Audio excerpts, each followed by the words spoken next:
لا إله إلا الله محمد رسول الله لا إله إلا الله محمد رسول الله لا إله إلا الله محمد رسول الله. سبسکرائب کریں میرے چینل سید سعد قادری کو اور بیل آئیکن دبائیں میری ویڈیو سب سے پہلے دیکھیں.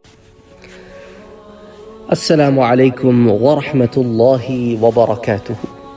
اللہم صلی وسلم وبارک علی سیدنا وحبیبنا وشفیعنا محمد صلی اللہ علیہ وسلم.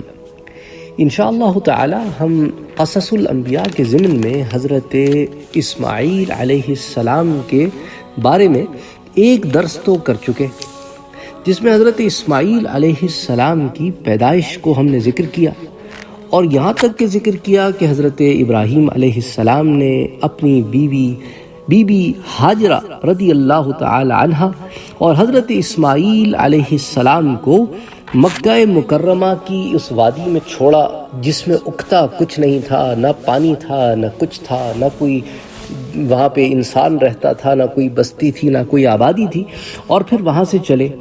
اور ہم سورہ ابراہیم کی آیہ نمبر 37 اور 38 یہاں تک آئے تھے.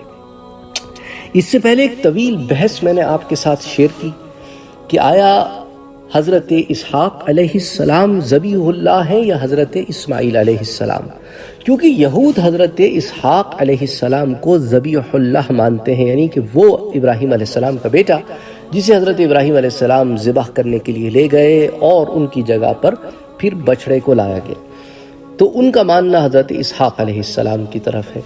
جمہور مسلمانوں کا یہ ماننا ہے کہ حضرت اسماعیل علیہ السلام ذبیح اللہ ہیں، اور اس پر جو دلائل موجود ہیں وہ تمام ہم نے اس درس میں جمع کی. تفصیلی بحث کی، کوئی آدھے گھنٹے کا وہ درس ہے، اس میں تمام دلائل کے ضمن میں ہم نے اس بات کو ثابت کیا کہ حضرت اسماعیل علیہ السلام ہی بالتحقیق ذبیح اللہ ہے، اور بنی اسرائیل کو، یہود کو کوئی مغالطہ لگا ہے کہ اگر اسحاق علیہ السلام ذبیح اللہ ہے تو یہ ذبح کی جو رسم ہے، سنت ہے، ان کے ہاں رائج ہونی چاہیے، حالانکہ ذبح کرنے کی سنت ابراہیمی مسلمانوں کے ہاں رائج ہے.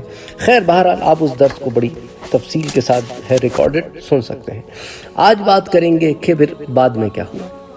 حضرت ابراہیم علیہ السلام تو چلے گئے، بی بی ہاجرہ چند روز تک تو مشکیزے کا پانی پیتی رہیں جو ساتھ لائی تھیں، اور تھیلی کے کچھ کھجور تھے وہ کھاتی رہیں.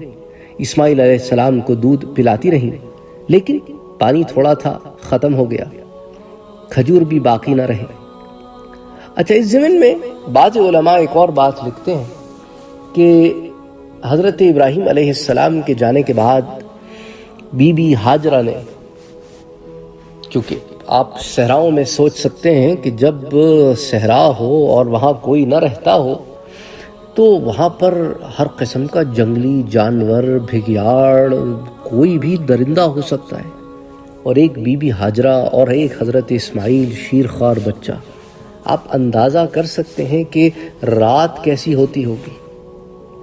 تو جب پہلی رات آئی تو بی بی ہاجرہ نے اس بیابان کے تمام جانوروں کو مخاطب کر کے کہا کہ خبردار، میں ابراہیم کی بیوی ہوں جو اللہ کے نبی اور اللہ کے رسول ہیں. تو اللہ تعالیٰ نے اس کا ایک اثر چھوڑا کہ وہ جو جنگلی بھگیاڑ یا جانور تھے وہ ان علاقوں سے دور چلے گئے. سبحان اللہ، سبحان اللہ. بہرحال اب کیا ہوا کہ پانی ختم ہو گیا، کھجور بھی باقی نہ رہے، تو سخت پریشان ہوئی. کیونکہ وہ بھوکی پیاسی تھیں، اس لیے بچے کے لیے دودھ بھی سوکھ گیا، کیونکہ ماں کو بھی غذا کی ضرورت ہوتی ہے بچے کو غذا دینے کے لیے، ایک نیچرل پروسیس ہے. اسی لیے جب ہمارے ہاں بھی مائیں ہوتی ہیں تو انہیں اچھی سے اچھی غذا دی جاتی ہے، کیونکہ وہ غذا صرف ان کی نہیں، اولاد کی بھی غذا ہوتی ہے. تو ایک طریقے سے آپ اپنے بچے کو بھی اچھی غذا دے رہے ہیں، اور پھر ماں کی جو غذا ہے وہ اچھی ہوگی تو پھر آگے دودھ کی پروڈکشن بھی اچھی ہوگی، اس کی صحت اچھی ہوگی تو آگے دوسرے بچے کا بھی خیال کرے گی. بہرحال تو اب مسئلہ یہ ہو گیا کہ دودھ بھی سوکھ گیا، بچہ بھی بھوک میں ہے، پانی بھی نہیں ہے، پیاس سے بلبلا رہا ہے. آخر ماں ہے، جب بچے کی حالت دیکھی تو بہت بے چین ہوئی، بہت بے تاب ہوئی کہ وہ تو بچہ ایڑیاں گھسنے لگ رہا ہے، حال دیکھا نہ گیا.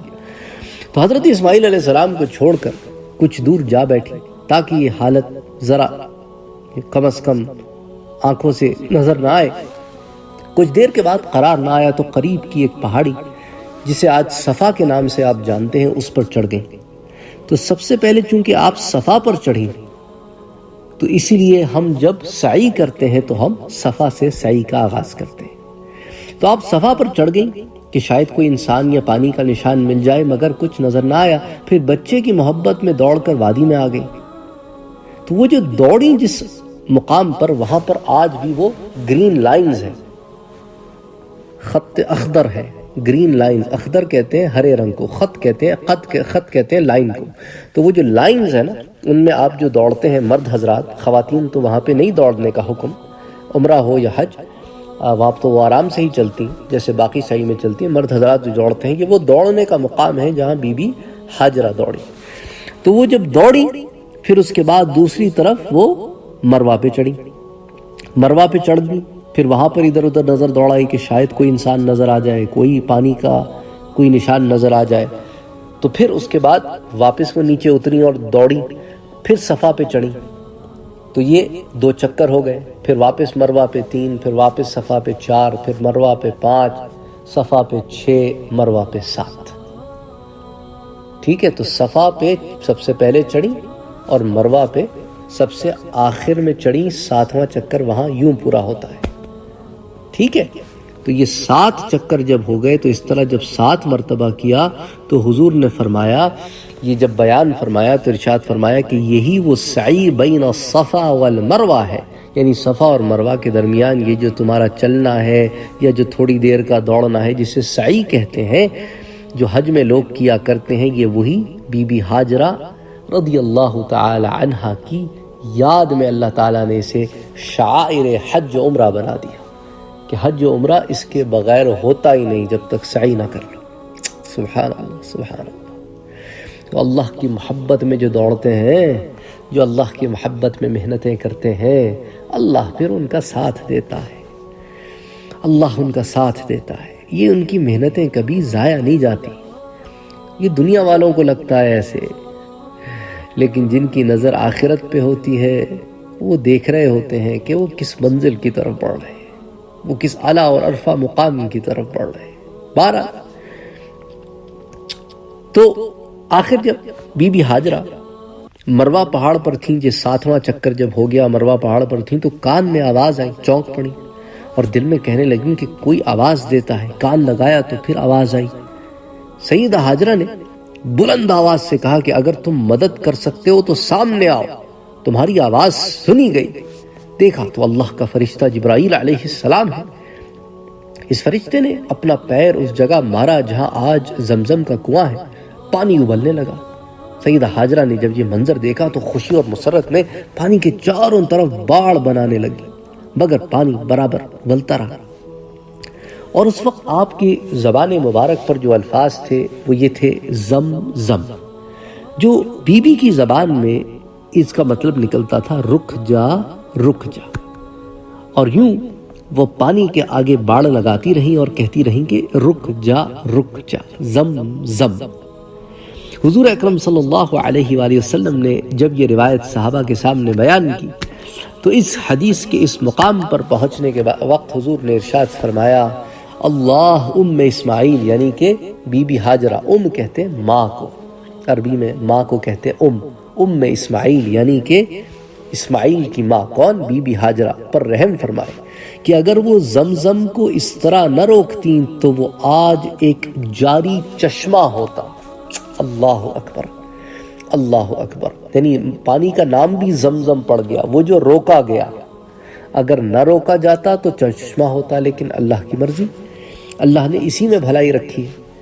بہرحال بی بی ہاجرہ نے پانی پیا، پھر حضرت اسماعیل کو دودھ پلایا۔ فرشتے نے سیدہ ہاجرہ سے کہا کہ بھئی دیکھیں، آپ غم بھی نہ کریں اور آپ خوف بھی نہ کریں، لا تخافی ولا تحزن، خوف نہ کریں، کوئی غم نہ کریں، اللہ تعالی آپ کو اور آپ کے بچے کو ہرگز ضائع نہیں کرے گا۔ یہ مقام جس پر آپ ہیں یہ بیت اللہ ہے، جس کی تعمیر اس بچے اور اس کے باپ کی قسمت میں مقدر ہو چکی ہے۔ اس لیے اللہ تعالیٰ نے اس خاندان کو ہلاک نہیں کرے گا۔ سبحان اللہ۔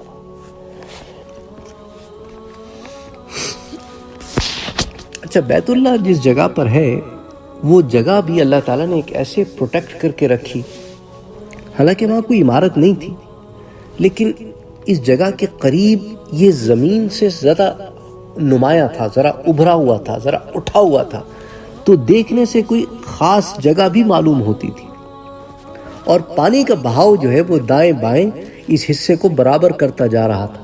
تو جو پانی بہتا تھا وہ کبھی باڑھ آتی تھی، کیونکہ مکے میں آج بھی یہ ہوتا ہے، اب تو خیر انہوں نے بہت بہتر نظام کر دیا، لیکن پہلے زمانے میں اس 100 سال کے اندر بھی آپ ایسی تصاویر موجود ہیں کہ لوگ تیرتے ہوئے کعبۃ اللہ کا طواف کر رہے ہیں، کیونکہ مکے میں جب بارشیں ہوتی تھیں تو مکہ ایک کٹورے کی طرح ہے، تو جب بارش ہوتی تھی پہاڑوں پر تو سارا پانی سینٹر میں آتا تھا، اور سینٹر میں کعبۃ اللہ ہے، تو سارا پانی کعبے میں جمع ہو جاتا تھا، تو کعبہ ایک بالکل دریا کا سا، ایک جھیل کا سا، تالاب کا سا سما ہوتا تھا، تو لوگ تیر کر طواف کرتے تھے کعبۃ اللہ کا۔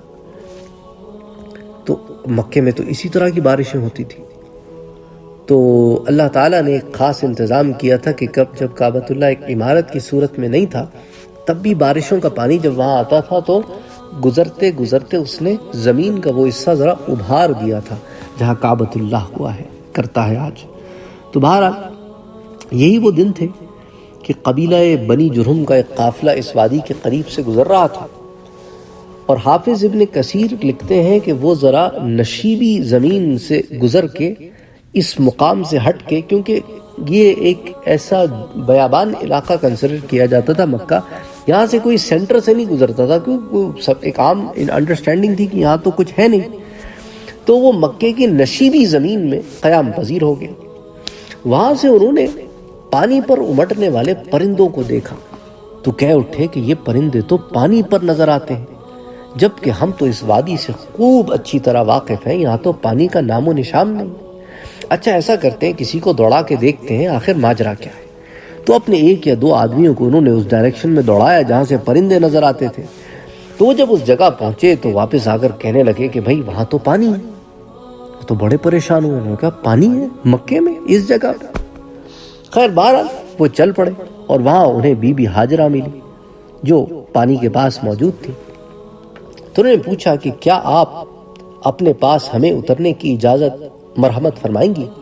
تو بی بی ہاجرہ نے فرمایا کہ جی ہاں، لیکن پانی پر تمہاری ملکیت نہیں ہوگی، بلکہ ہمارا حق ہوگا اور تمہارا کوئی حق نہ ہوگا۔ تو انہوں نے کہا بات آپ کی بالکل ٹھیک ہے، پانی آپ کا ہے، آپ کا حق ہوگا۔ تو دیکھیں اس زمانے میں اتنی انسانیت تو لوگوں میں تھی کہ حالانکہ ایک اکیلی عورت ہے، ساتھ ایک چھوٹا بچہ ہے، چاہتے تو غاصبانہ طور پر حملہ کر کے اس پانی کو ہتھیا سکتے تھے، کون روکنے والا تھا؟ لیکن اتنا شعور اور انسانیت ان لوگوں میں تھی کہ یہ غلط بات ہے، ایسا نہیں کرنا چاہیے، یہ ظلم ہے۔ انہوں نے کہا بالکل ٹھیک ہے، آپ ہمیں یہاں رہنے کی اجازت دیں، یہ آپ کی بڑی مہربانی۔ تو حضرت عبداللہ ابن عباس سے مروی ہے کہ حضور صلی اللہ علیہ وآلہ وسلم نے فرمایا، اسماعیل نے اس آبادی اور آثار یعنی آثار زندگی یعنی دونوں چیزوں کو وہاں پا لیا، اور یہ یہاں بھی انس و محبت کی فضا محسوس کرنے لگی۔ پھر قوم جرہم یہاں اترے اور اپنے گھر والوں کی طرف پیغام بھیج دیا، تو وہ بھی وہاں ان سے آ کر مل گئے، اور یہ سب حضرات گھل مل کر وہاں رہنے لگ گئے، یہاں تک کہ حضرت اسماعیل علیہ السلام جوان ہو گئے۔ اور قوم جرہم چونکہ عربی زبان بولتے تھے، تو حضرت اسماعیل علیہ السلام نے ان سے عربی زبان سیکھی۔ آج کے درس کو یہیں پر اختتام پذیر کرتے ہیں، پھر انشاءاللہ تعالی اگلے درس میں حضرت اسماعیل علیہ السلام کی شادی کو ڈسکس کریں گے۔ وما علینا الا البلاغ۔